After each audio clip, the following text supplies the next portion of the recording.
a little lesson on carbohydrates for you. So earlier this week I put a post on Facebook about snacking on carbohydrates, and the picture was an apple. And in the picture I'd paired my apple snack with a Baby Bell cheese, which has proteins and fats in, and an Actimel drink, which is a probiotic, which has a mixture of all three really. And the point of the post was just to make sure your snacks are more balanced, and that you do add extra nutrients into your carbohydrate snacks for a couple of different reasons.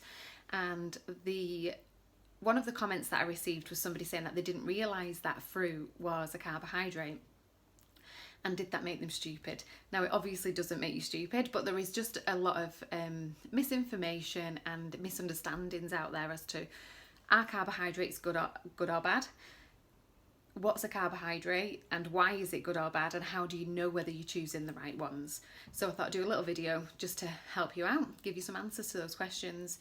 So carbohydrates, they're our main source of energy. They mainly contain glucose, which is a form of sugar, and that sugar will go straight to the muscle for energy, and it's the way that we get the majority of our energy from foods. The reason carbohydrates become a problem is if you eat too many carbohydrates and you're not burning that energy off in the muscle, the body stores that as fat as a secondary option, if you like. So it kind of stores those excess carbohydrates as body fat for later on. But most of us don't need it later on because we keep eating and we've got an abundance of those calories, hence the reason we end up getting a little bit fatter. So carbohydrates can be good and they can be bad. So I'm going to talk you through that now. So they come in three different forms. We have sugars, starches and fibres. All three of them are absolutely fine to have in the diet in moderation. Some of them are better than others. So your natural sugars, let's talk about sugars. So sugars comes in two forms. We've got natural sugar and we've got refined sugar. Natural sugar comes from fruits and veggies mainly. So there's loads of nutritional content in fruits and veggies. There's loads of vitamins and minerals and antioxidants and things like that in them. So although it is sugar that we're taking in, it's considered a good type of sugar because we're actually getting lots of added benefits from that sugar intake. The issue comes with if you're just having sugar on its own, so like an apple or a banana or something like that, even in its healthy form, it spikes your blood sugars. So the sugar goes straight into the blood and your blood sugars spike.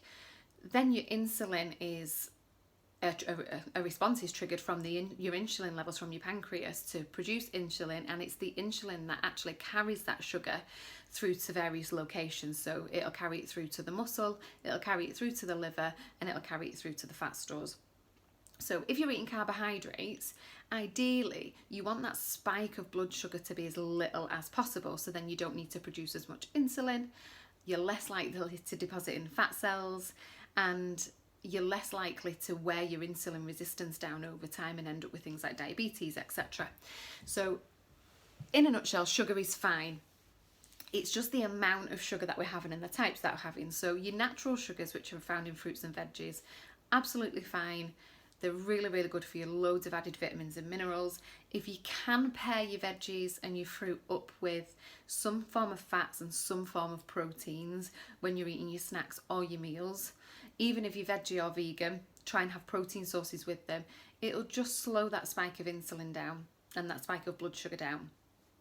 What tends to happen after you've had a spike of blood sugar is you end up with a dip afterwards, which can make you crave more sugar. So the more proteins and fats you add in with your carbohydrates, whether it's the healthy kind or not, the less likely you are to have those energy crashes and those cravings for more sugar.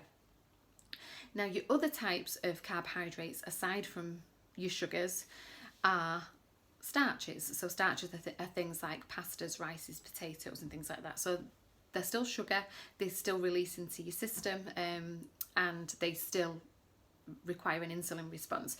They're called a complex carb rather than a simple carb because they take a little bit longer to break down in the system. Again, some of these in your diet are absolutely fine, especially if they're the whole grain variety. Anything that's got whole grain in it will help with your fibre needs. Everybody needs fibre in their diet for a healthy digestive system. So when you're looking for things like breads, rice, pastas, try and look for whole grain varieties. Anything that's had the whole grain taken out and is bleached white, so white breads, white rices, white pastas, etc., you're not really getting any nutritional content to them.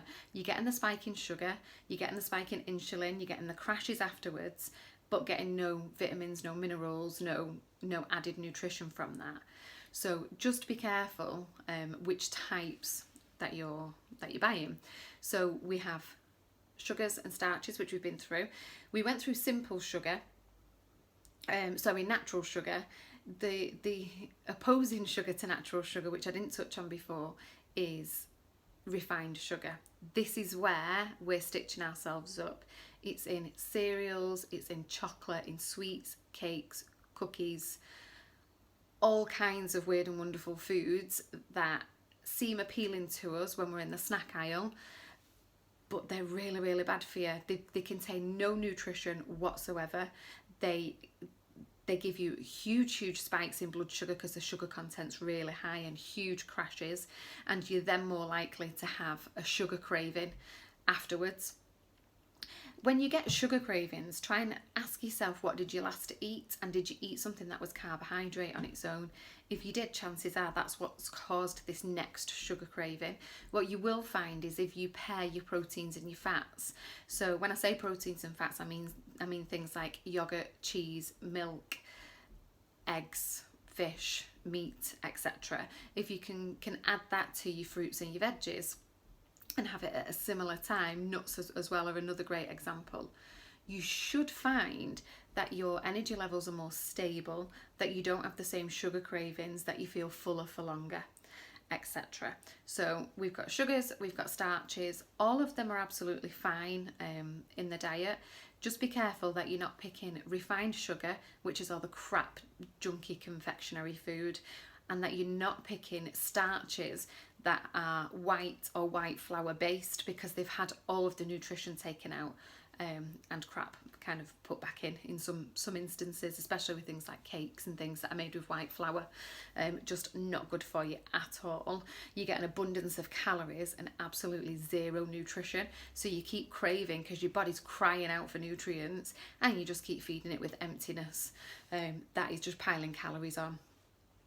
I hope that helps. Jumped around a little bit between sugars and starches, but I hope you kind of get the gist. They're not the demon, they're not the devil. You don't have to eliminate them from your diet. Like I said, the problem is if you're eating more carbohydrates than you're burning off, you're going to store them as body fat. So the aim is reduce your carbohydrate intake to just solely the healthy types, pair them with fats and proteins to reduce your insulin spikes and drops, and then you'll be less likely to get things like diabetes and things like that in the future as well. There you go.